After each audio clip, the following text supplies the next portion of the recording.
Punjabi radio USA ਸੁਣ ਰਹੇ ਸਾਰੇ ਸਰੋਤਿਆਂ ਨੂੰ ਪਿਆਰ ਭਰੀ ਸਤਿ ਸ੍ਰੀ ਅਕਾਲ। ਜੀ ਆਇਆਂ ਨੂੰ ਸਵਾਗਤ ਹੈ ਸਰੋਤੇ ਪ੍ਰੋਗਰਾਮ ਅਪਡੇਟ ਕੈਲੀਫੋਰਨੀਆ।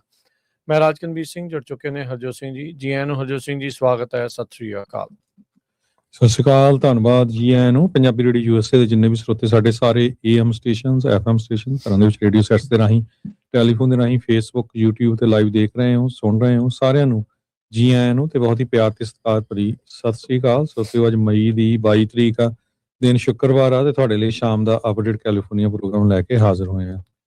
ਸਾਡੇ ਅੱਜ ਦੇ ਇਸ ਪ੍ਰੋਗਰਾਮ ਨੂੰ ਸਪਾਂਸਰ ਕਰਦੇ ਨੇ ਖਾਲਸਾ ਇੰਸ਼ੋਰੈਂਸ ਏਜੰਸੀ, ਜਿਨ੍ਹਾਂ ਦੇ ਕੋਲੋਂ ਹਰ ਇੱਕ ਤਰੀਕੇ ਦੀ ਇੰਸ਼ੋਰੈਂਸ ਤੁਸੀਂ ਕਰਵਾ ਸਕਦੇ ਹੋ। ਇੰਸ਼ੋਰੈਂਸ ਬਾਰੇ ਪਤਾ ਕਰਨ ਲਈ call 408-272-2500। Tirkiana immigration law firm, US immigration ਦਾ ਹੋਵੇ ਕਿਸੇ ਵੀ ਤਰੀਕੇ ਦਾ ਕੰਮ, ਕਾਲ ਅਟਾਰਨੀ ਜੇ ਟਿਰਕੀਆਣਾ 415-909-0503।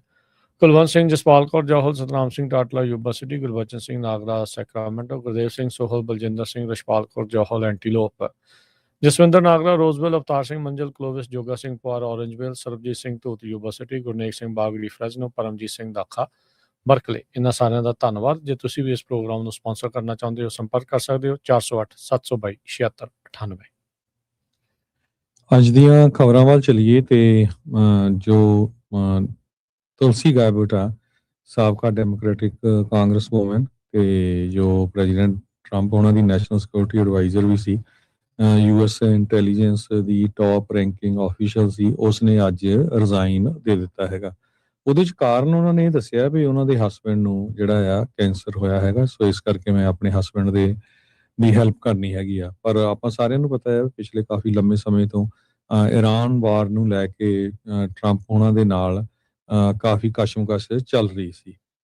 ਪਰ ਟਰੰਪ ਉਹਨਾਂ ਨੇ ਟਰੂਥ ਸੋਸ਼ਲ ਦੇ ਉੱਤੇ ਲਿਖਿਆ ਵੀ ਜਿਹੜੀ ਤੁਲਸੀ ਗੈਬਟ ਆ, ਉਹਨਾਂ ਨੇ ਇਨਕ੍ਰੈਡੀਬਲ ਜੌਬ ਕੀਤੀ ਆ ਤੇ ਵੀ ਵਿਲ ਮਿਸ ਹਰ।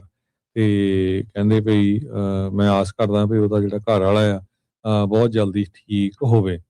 ਸਾਬਕਾ ਡੈਮੋਕ੍ਰੈਟਿਕ ਕਾਂਗਰਸਮੈਨ ਜੋ ਪਾਰਟੀ ਤੋਂ ਆਪਣੀ ਨੂੰ ਛੱਡ ਕੇ ਟਰੰਪ ਨੂੰ ਉਸਨੇ ਇੰਡੋਰਸ ਕੀਤਾ ਸੀ ਫॉर ਪ੍ਰੈਜ਼ੀਡੈਂਟ 2024, ਤੇ ਕਦੇ ਵੀ ਉਹ ਕਹਿੰਦੇ ਵੀ ਪ੍ਰੈਜ਼ੀਡੈਂਟ ਟਰੰਪ ਉਹਨਾਂ ਦੇ ਇਨਰ ਸਰਕਲ 'ਚ ਨਹੀਂ ਐਂਟਰ ਹੋ ਸਕੀ।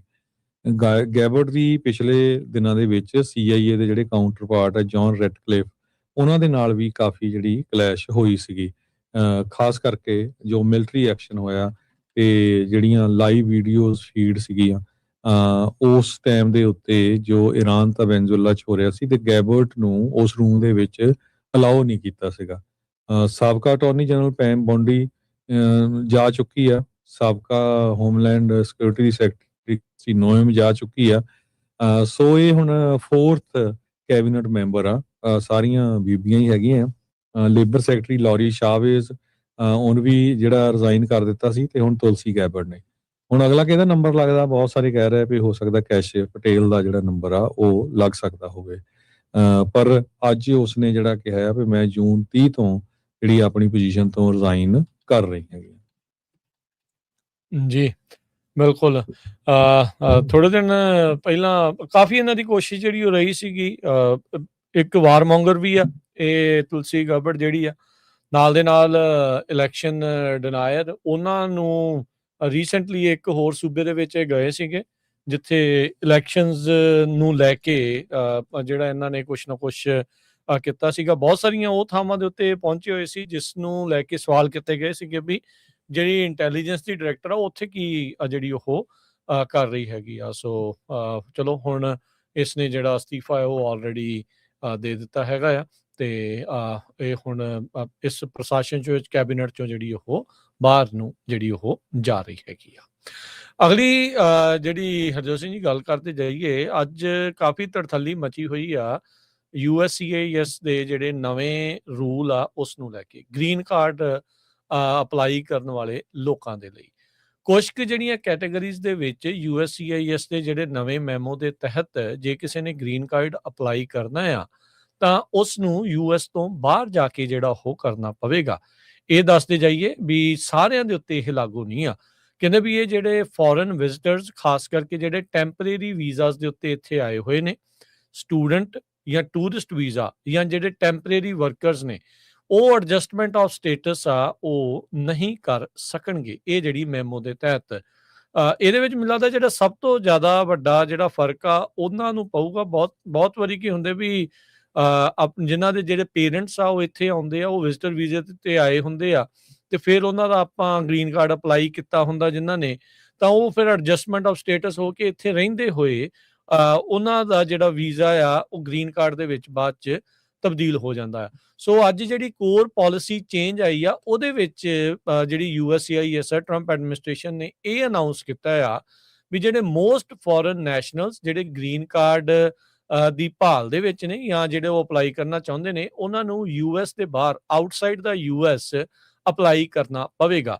6 ਪੇਜ ਦਾ ਜਿਹੜਾ ਮੈਮੋ ਆ ਉਹ USCIS ਨੇ ਉਹਦੇ ਵਿੱਚ ਗਾਈਡਲਾਈਨਸ ਦਿੱਤੀਆਂ, ਤੇ ਉਹਨਾਂ ਵਿੱਚ ਫੋਰਨ ਵਿਜ਼ਟਰਸ ਜਿਹਦੇ ਵਿੱਚ ਮੈਂ ਜਿੱਦਾਂ ਪਹਿਲਾਂ ਦੱਸਿਆ ਸਟੂਡੈਂਟ, ਟੂਰਿਸਟ ਵੀਜ਼ਾ ਤੇ ਟੈਂਪਰੇਰੀ ਵਰਕਰਸ ਆ, ਉਹਨਾਂ ਉੱਤੇ ਮੇਨ ਜਿਹੜਾ ਉਹ ਫਰਕ ਜਿਹੜਾ ਉਹ ਪਵੇਗਾ। ਸੋ US ਸਟੇਟ ਡਿਪਾਰਟਮੈਂਟ ਨੇ ਜਿਹੜਾ ਉਹ ਕਿਹਾ ਆ ਵੀ ਉਹਨਾਂ ਦੇ ਜਿਹੜੇ ਕੌਂਸੂਲੇਟ ਆਫਿਸਿਸ ਉਹਨਾਂ ਦੀਆਂ ਹੋਮ ਕੰਟਰੀਜ਼ ਦੇ ਵਿੱਚ ਆ, ਉਹੀ ਐਡਜਸਟ ਕਰਨਗੇ ਉਹਨਾਂ ਦੇ ਜਿਹੜੇ ਉਹ ਸਟੇਟਸ ਹੈਗੇ ਆ। So adjust their status while remaining in US। So America ਦਾ ਮਹਿਕਮਾ, ਅਮਰੀਕਾ ਦਾ ਜਿਹੜਾ ਆਫਿਸ ਆ ਉਹ ਨਹੀਂ ਕਰੇਗਾ, ਉਹਦੇ ਲਈ ਤੁਹਾਨੂੰ ਜਿਹੜਾ ਆ ਉੱਥੇ ਜਾ ਕੇ ਇੱਕ ਹਿਸਾਬ ਦੇ ਨਾਲ ਅਪਲਾਈ ਕਰਨਾ ਪਊਗਾ। ਹੁਣ ਜਿਹੜੀ ਇਹ ਲਾਈਨ ਲਿਖੀ ਆ ਵੀ ਐਡਜਸਟਿੰਗ ਦੇਅਰ ਸਟੇਟਸ ਵਾਈਲ ਰਿਮੇਨਿੰਗ ਇਨ ਜਿਹੜਾ ਉਹ US, ਉਹਦੇ ਲਈ ਉਹਨਾਂ ਨੂੰ ਆਪਣੇ ਜਿਹੜੇ ਮੁਲਕ ਹੈਗਾ ਆ ਉਹਦੇ ਆਫਿਸ 'ਚ ਕਰਨਾ ਪਊਗਾ। ਸ਼ਾਇਦ ਇਹਦੇ ਵਿੱਚ ਇਹ ਵੀ ਭਾਵਨਾ ਹੋਵੇ ਹਰਜੋਤ ਸਿੰਘ ਜੀ, ਆਉਂਦੇ ਸਮੇਂ ਦੇ ਵਿੱਚ ਕਲੈਰਿਟੀ ਇਹਦੇ ਤੇ ਜ਼ਿਆਦਾ ਆਊਗੀ ਵੀ ਇਹਦਾ ਮਤਲਬ ਆ ਵੀ ਸ਼ਾਇਦ ਤੁਸੀਂ ਰਹਿ ਸਕਦੇ ਹੋਵੋਗੇ, ਬਟ ਇਹ ਆ ਵੀ ਅਪਲਾਈ ਇੱਥੇ ਦੀ USCIS ਨਹੀਂ, ਤੁਹਾਨੂੰ ਆਪਣੇ ਲੋਕਲ ਮੁਲਕ ਦੀ ਜਿਹੜੀ ਐਮਬੈਸੀ ਆ ਉਹਦੇ ਵਿੱਚ ਜਾ ਕੇ ਐਡਜਸਟਮੈਂਟ ਆਫ ਸਟੇਟਸ ਆ ਉਹ ਕਰਨੀ ਜਿਹੜੀ ਉਹ ਪਊਗੀ। ਇਹਦੇ ਵਿੱਚ ਉਹਨਾਂ ਨੇ ਕੁਝ ਐਗਜ਼ੈਂਪਸ਼ਨਸ ਜਿਹੜੀਆਂ ਉਹ ਰੱਖੀਆਂ ਆ, ਜਿਹਦੇ ਵਿੱਚ ਕਹਿੰਦੇ ਵੀ ਕੁਝ ਜਿਹੜੇ ਲੀਗਲੀ ਪਰਮਿਟ ਕੀਤੇ ਜਾਂਦੇ ਨੇ ਡੂਅਲ ਇੰਟੈਂਟ ਵੀਜ਼ਾਸ, ਵੀ ਤੁਸੀਂ ਪਰਮਾਨੈਂਟ ਸਟੇਟਸ ਨੂੰ ਪਰਸਿਊ ਕਰ ਸਕਦੇ ਆ US ਦੇ ਵਿੱਚ ਟੈਂਪਰੇਰੀਲੀ ਰਹਿੰਦੇ ਹੋਏ। ਸੋ ਉਹਨਾਂ ਨੂੰ ਐਗਜ਼ੈਂਪਸ਼ਨ ਮਿਲੂਗੀ, ਉਹ ਇੱਥੇ ਰਹਿ ਕੇ ਵੀ ਐਡਜਸਟਮੈਂਟ ਆਫ ਸਟੇਟਸ ਕਰਨਗੇ। ਕਾਰਨ ਕਹਿ ਰਹੇ ਆ USCIS ਕਹਿੰਦਾ ਆ ਵੀ ਇਹ ਓਰੀਜਨਲ ਇੰਟੈਂਟ ਪਿਛਲੇ 60 ਸਾਲਾਂ ਦੇ ਵਿੱਚ ਐਡਜਸਟਮੈਂਟ ਆਫ ਸਟੇਟਸ ਦੇ ਵਿੱਚ ਕੋਈ ਇਦਾਂ ਦੀ ਚੇਂਜਸ ਨਹੀਂ ਸੀ ਹੋਈ। ਸੋ 60 ਸਾਲਾਂ 'ਚ ਪਹਿਲੀ ਵਾਰ ਐਡਜਸਟਮੈਂਟ ਆਫ ਸਟੇਟਸ ਨੂੰ ਲੈ ਕੇ ਚੇਂਜਸ ਜਿਹੜੀ ਉਹ ਕੀਤੀ ਜਾ ਰਹੀ ਆ।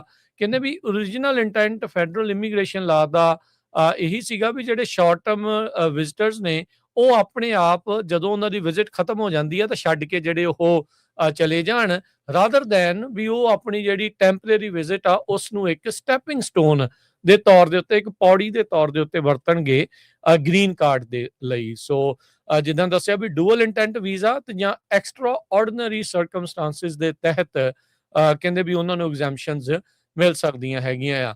ਕਹਿੰਦੇ ਵੀ ਇਹਦੇ ਕਰਕੇ ਇਹ ਅਨੁਮਾਨ ਲਾਇਆ ਜਾ ਰਿਹਾ ਵੀ ਤਕਰੀਬਨ 10 ਲੱਖ ਲੋਕ 1 ਮਿਲੀਅਨ ਗ੍ਰੀਨ ਕਾਰਡਸ ਜਿਹੜੇ ਆਥੋਰਾਈਜ਼ ਕੀਤੇ ਜਾਂਦੇ ਆ ਹਰ ਸਾਲ US ਦੇ ਵਿੱਚ ਗ੍ਰਾਂਟ ਕੀਤੇ ਜਾਂਦੇ ਆ ਵੀ ਜਿਹੜੇ ਮੁਲਕ ਦੇ ਵਿੱਚ ਰਹਿ ਰਹੇ ਆ ਤੇ ਉਹਨਾਂ ਦੀ ਐਡਜਸਟਮੈਂਟ ਆਫ ਸਟੇਟਸ ਹੋ ਜਾਂਦੀ ਆ, ਉਹਨਾਂ ਦੇ ਉੱਤੇ ਇਫੈਕਟ ਜਿਹੜਾ ਪਊਗਾ।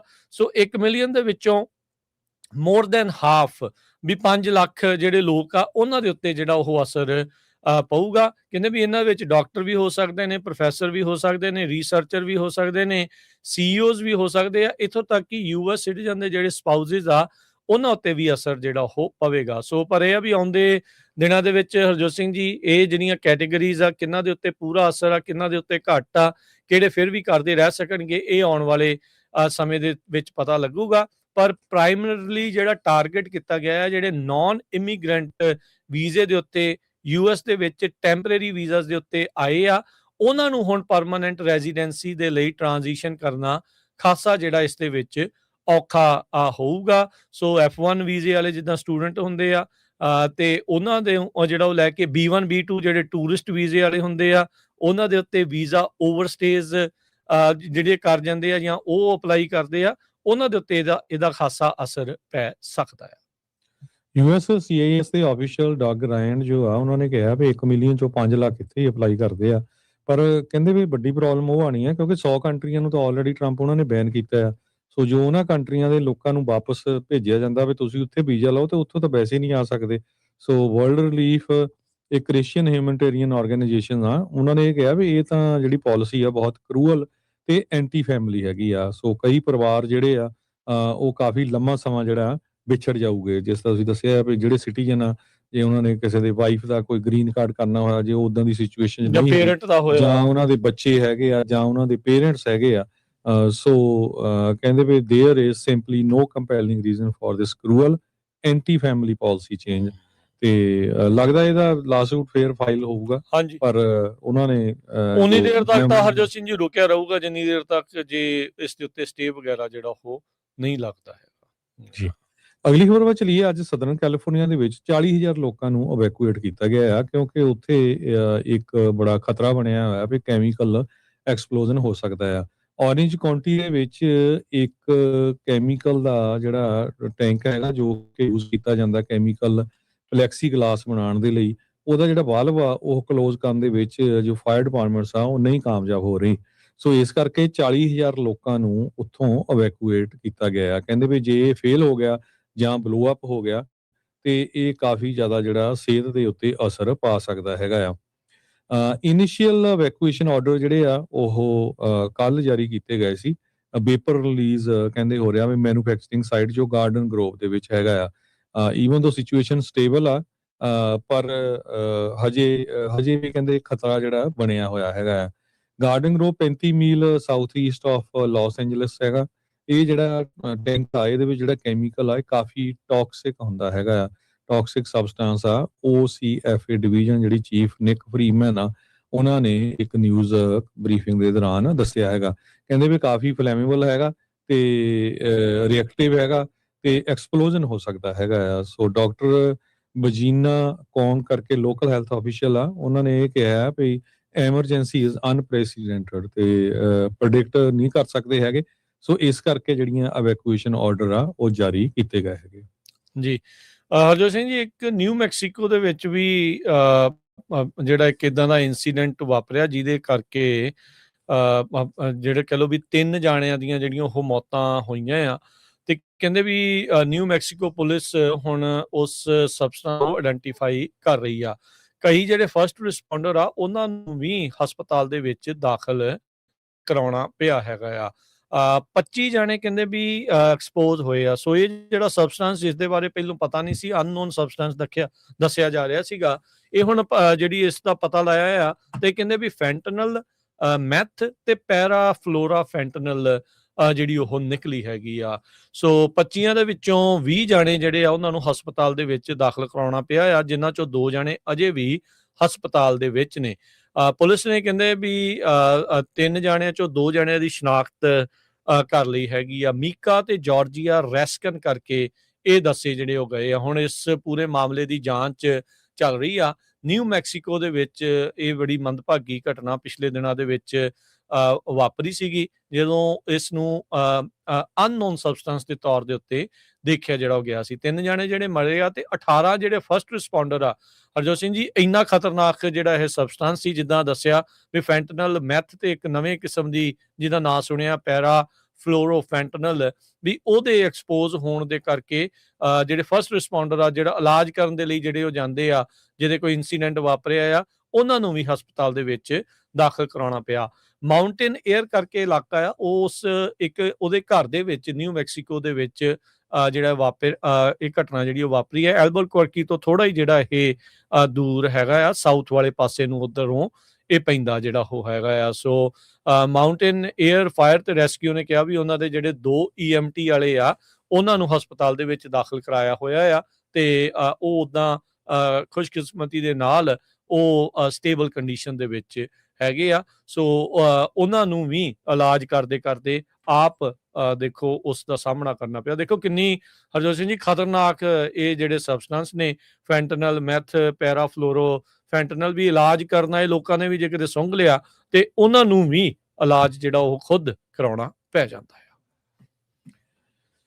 ਅਗਲੀ ਖਬਰ ਵੱਲ ਚਲੀਏ। US ਦੇ ਜਿਹੜੇ ਨੇਵੀ ਚੀਫ ਆ ਉਹਨਾਂ ਨੇ ਕਿਹਾ ਵੀ ਜਿਹੜਾ $14 ਬਿਲੀਅਨ ਦੀ ਆਰਮ ਸੇਲ ਤਾਈਵਾਨ ਨੂੰ ਹੋਣੀ ਸੀ ਉਹ ਰੋਕ ਦਿੱਤੀ ਗਈ ਹੈਗੀ ਆ। ਕਾਰਨ ਉਹਨਾਂ ਨੇ ਈਰਾਨ ਦੀ ਜੰਗ ਦੱਸਿਆ ਹੈਗਾ ਆ। ਨੇਵੀ ਸੈਕਟਰੀ ਹੋਂਗ ਕਾਓ ਉਹਨਾਂ ਨੇ ਅੱਜ ਸੈਨੇਟ ਦੇ ਸਾਹਮਣੇ ਦੱਸਿਆ ਵੀ ਪ੍ਰੈਜ਼ੀਡੈਂਟ ਡੋਨਲਡ ਟਰੰਪ ਉਹਨਾਂ ਨੇ ਇਹ ਕਿਹਾ ਵੀ ਇਹ ਜਿਹੜੀ ਜੋ ਉਹਨਾਂ ਨੇ ਮਿਲਟਰੀ ਦਾ ਵੈਪਨਸ ਵੇਚਣੀ ਸੀ ਤਾਈਵਾਨ ਨੂੰ $14 ਬਿਲੀਅਨ ਦੇ, ਉਸ ਨੂੰ ਰੋਕਿਆ ਜਾਵੇ। Sale of US arms to Taiwan, ਇਹ ਬੀਜਿੰਗ ਜੋ ਚਾਈਨਾ ਆ ਕਾਫੀ ਲੰਬੇ ਸਮੇਂ ਤੋਂ ਔਖਾ ਸੀ।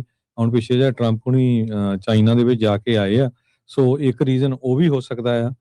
ਪਰ ਦੂਸਰੇ ਪਾਸੇ ਐਪਿਕ ਫਰੀ ਨੂੰ ਲੈ ਕੇ ਜੋ ਚੱਲ ਰਿਹਾ ਹੈਗਾ ਈਰਾਨ ਦੇ ਨਾਲ, ਤਾਂ ਕਹਿੰਦੇ ਵੀ ਸਾਨੂੰ ਜਿਹੜੇ ਹਥਿਆਰਾਂ ਦੀ ਜ਼ਿਆਦਾ ਜ਼ਰੂਰਤ ਹੈਗੀ ਆ। $14 ਬਿਲੀਅਨ ਦੇ ਪੈਕੇਜ ਦੇ ਵਿੱਚ ਇਹ ਕਾਫੀ ਮਹੀਨਿਆਂ ਤੋਂ ਟਰੰਪ ਉਹਨਾਂ ਦਾ ਅਪਰੂਵਲ ਵੇਟ ਕਰ ਰਹੇ ਸੀ। ਇਹਦੇ 'ਚ ਏਅਰ ਡਿਫੈਂਸ ਮਿਜ਼ਾਈਲ ਸੀਗੀਆਂ ਲੌਕਹੀਡ ਮਾਰਟਿਨ ਦੇ ਪੈਕ 3 ਤੇ surface to air missile system. ਇਹ ਜਿਹੜੇ ਰੋਇਟਰਸ ਨਿਊਜ਼ ਆ ਆਰਗੇਨਾਈਜੇਸ਼ਨ ਆ, ਉਹਨਾਂ ਨੇ ਦੱਸਿਆ ਵੀ ਇਹ ਸਾਰਾ ਕੁਝ ਉਹਨਾਂ ਨੂੰ $14 ਬਿਲੀਅਨ ਦਾ ਵੇਚਣਾ ਸੀ, ਜੋ ਕਿ ਹੁਣ ਰੋਕ ਦਿੱਤਾ ਗਿਆ ਹੈਗਾ ਜੀ।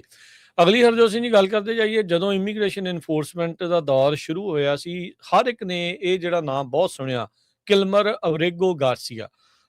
ਇਸ ਨੂੰ ਮੈਨੂੰ ਲੱਗਦਾ ਅਲ ਸੈਲਵਾਡੋਰ ਨੂੰ ਵੀ ਹਰਜੋਤ ਸਿੰਘ ਜੀ ਘੱਲ ਦਿੱਤਾ ਗਿਆ ਸੀਗਾ। ਇਹਨਾਂ ਦੇ ਇਲਾਕੇ ਦਾ ਜਿਹੜਾ ਸੈਨੇਟਰ ਆ ਉਹਨੂੰ ਉੱਥੇ ਜਾ ਕੇ ਮਿਲ ਕੇ ਵਗੈਰਾ ਵੀ ਉਹ ਸਾਰਾ ਕੁਛ ਆਇਆ। ਇਸ ਤੋਂ ਬਾਅਦ 'ਚ ਜਦ ਇਸ ਨੂੰ ਵਾਪਸ ਲਿਆਉਣ ਦੇ ਲਈ ਅਦਾਲਤਾਂ ਨੇ ਕਿਹਾ ਸੀਗਾ, ਫਿਰ ਉਸ ਤੋਂ ਬਾਅਦ 'ਚ ਟਰੰਪ ਐਡਮਿਨਿਸਟ੍ਰੇਸ਼ਨ ਨੇ ਇਹਦੇ ਉਲਟ ਪੋਲੀਟੀਕਲ ਰਿਵੈਂਜ ਲੈਣ ਦੇ ਲਈ ਇੱਕ ਕੇਸ ਜਿਹੜਾ ਉਹ ਲਿਆਂਦਾ ਸੀਗਾ, ਤੇ ਕਹਿੰਦੇ ਵੀ ਇਸ ਨੇ ਆਪਣੀ ਸਕਸੈਸਫੁਲੀ ਚੈਲੰਜ ਕੀਤਾ ਸੀ ਜਿਹੜੀ ਇਹਦੀ ਇਲੀਗਲ ਡਿਪੋਰਟੇਸ਼ਨ ਹੋਈ ਸੀ। ਅੱਜ ਜਿਹੜੇ ਆਏ ਇੱਕ ਫੈਡਰਲ ਜੱਜ ਦੇ ਫੈਸਲੇ ਦੇ ਤਹਿਤ ਇਹਦੇ ਉਲਟ ਜਿਹੜੇ ਹਿਊਮਨ ਸਮਗਲਿੰਗ ਦੇ ਚਾਰजेस ਲਿਆਂਦੇ ਗਏ ਸੀ ਕਿਲਮਰ ਅਬਰੇਗੋ ਗਾਰਸੀਆ ਦੇ ਉਲਟ, ਉਹਨਾਂ ਨੂੰ ਰੱਦ ਜਿਹੜਾ ਉਹ ਕਰ ਦਿੱਤਾ, ਡ੍ਰੌਪ ਕਰ ਦਿੱਤਾ। ਚਾਰजेस ਜਿਹੜੇ ਉਹਨਾਂ ਨੇ ਹਟਾ ਦਿੱਤੇ ਆ।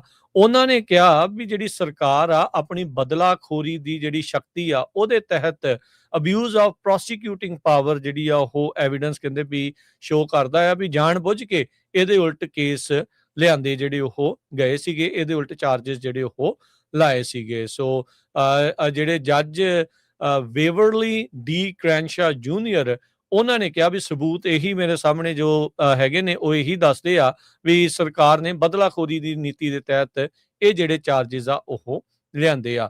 ਸਰਕਾਰ ਨੇ ਇਸ ਫੈਸਲੇ ਤੋਂ ਬਾਅਦ ਇਹ ਰਿਸਪੌਂਸ ਕਿਹਾ ਆ, ਕਹਿੰਦੇ ਵੀ ਇਹ ਜਿਹੜਾ ਫੈਸਲਾ ਦਿੱਤਾ ਹੈ ਜੱਜ ਨੇ ਇਹ ਗਲਤ ਆ, ਤੇ ਕਹਿੰਦੇ ਵੀ ਇਹ ਜਿਹੜਾ ਜੱਜ ਆ ਇੱਕ ਐਕਟਿਵਿਸਟ ਜੱਜ ਹੈਗਾ ਆ, ਤੇ ਕਹਿੰਦੇ ਵੀ ਅਸੀਂ ਇਸ ਰੂਲਿੰਗ ਦੇ ਉਲਟ ਉਤਲੀ ਅਦਾਲਤ ਦੇ ਵਿੱਚ ਅਪੀਲ ਕਰਾਂਗੇ।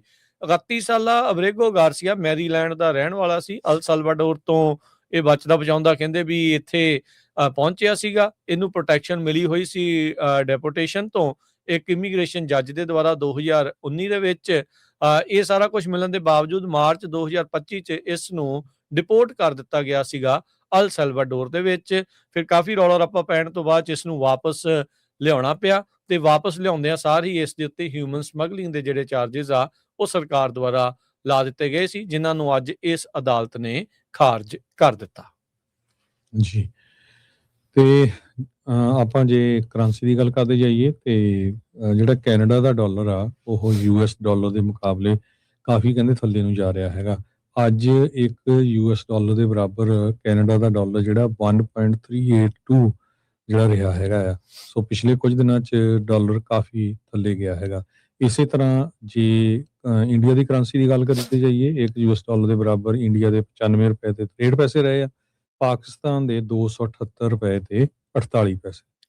ਮਾਰਕੀਟਸ ਦੇ ਵਿੱਚ ਜਿਹੜਾ ਹਰਜੋਤ ਸਿੰਘ ਜੀ ਵੀਕਐਂਡ ਦੇ ਉੱਤੇ ਡਾਓ ਜੋਨ 294 ਪੁਆਇੰਟ ਵੱਧ ਕੇ 50,580 ਤੇ, S&P 28 ਪੁਆਇੰਟ ਵੱਧ ਕੇ 7473, ਨੈਸਡੈਕ 51 ਪੁਆਇੰਟ ਵੱਧ ਕੇ 26,300 ਤੇ 44 ਦੇ ਉੱਤੇ ਬੰਦ ਹੋਇਆ। ਸੋਨੇ ਦਾ ਭਾਅ 4500 ਤੇ $11 ਪ੍ਰਤੀ ਆਉਂਸ, ਕੱਚੇ ਤੇਲ ਦੀ ਕੀਮਤ $97 ਪ੍ਰਤੀ ਬੈਰਲ, 10 year yield 4.56%।